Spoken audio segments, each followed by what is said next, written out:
এই ভাই দোকান বন্ধ করো, চা দেন। আমার এখন সময় নাই, দোকান বন্ধ করে ফেলছি, সোজা বাড়ি চলে যাবো, কিছু বিক্রি করতে পারবো না। আরে নিয়ে আসছি স্যার রে। আমি বললাম তো আমার সময়, আমি বাড়ি যাচ্ছি।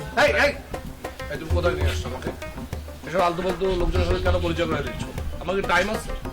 মানে এদের সাথে কেন পরিচয় করে দাও? আমার ভালো লাগে না কিন্তু। তুমি কেন এখানে নিয়ে আসো? তুমি অন্য কোনো জায়গায় যাও। ওর পক্ষ থেকে আমি না কেন তুমি বললো তুমি দোকানে আসো? খারাপ লাগে।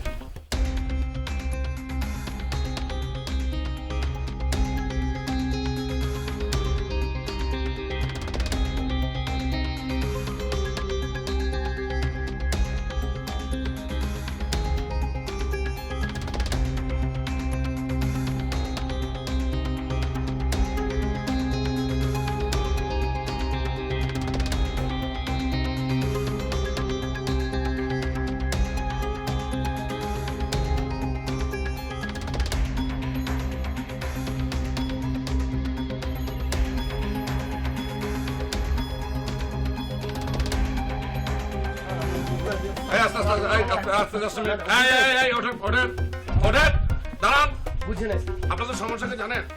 আপনারা এই গ্রামের মানুষরা খুবই ঝামেলার, মানুষের পোশাক দেখে মানুষকে বিচার করেন। আজকে তুমি কোট প্যান্ট টাই পরে আসতাম তখন ঠিকই আমার স্যালুট দিতেন। আরে বলে বুঝে নাকি? চলেন আপনার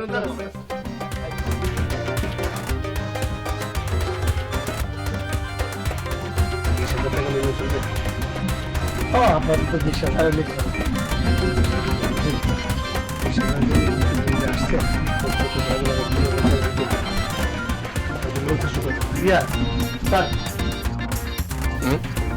বেশি লাগবে না, ওর 20,000 টাকা। এই 20,000 এসব ফকির নিতে বললো না আমরা দিই না। আমাদের ব্যাংকে আছে 50 নিয়েও দিতে। আমার দিকে তাকে স্যার একটু দেখেন, 20,000 টাকা খরচ খরচ করি, 2,000 টাকা 2,000 হবে না বলে 500 টাকা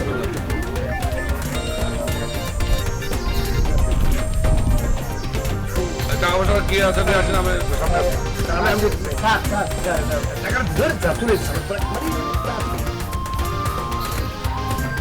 আমি গেলাম আসেন।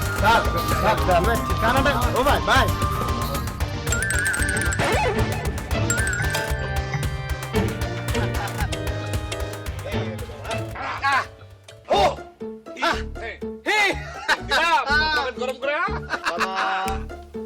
তোমার কি মনে হয় আমার পকেট গরম করার জন্য তোমার কাছে টাকা চাইছি? চিনো তুমি রহিমকে? না। এটা স্বেচ্ছ। এই যে দোকানটা দেখতেছো, এটা একটা শো। তার মূল ব্যবসা কি জানো? কি? সুদ। হারামজাদা সুদ খায় গ্রামের মানুষকে একদম নিঃস্ব করে ফেলে। সুদের টাকা হাত সরা সুদের টাকা হাত পুড়ে যাবে। আমি ভালামু না, এই টাকা যা তার কাছে আমি ফেরত দেবো। তুমি জানো গফুর সাথে তো চিনো না? আমাদের গ্রামের এক চাচা, সে নিঃস্ব হয়ে গেছে। এই সময় এই 2,000 টাকা তার যে কি উপকার তুমি জানো? চল দিয়ে আসি। চলো।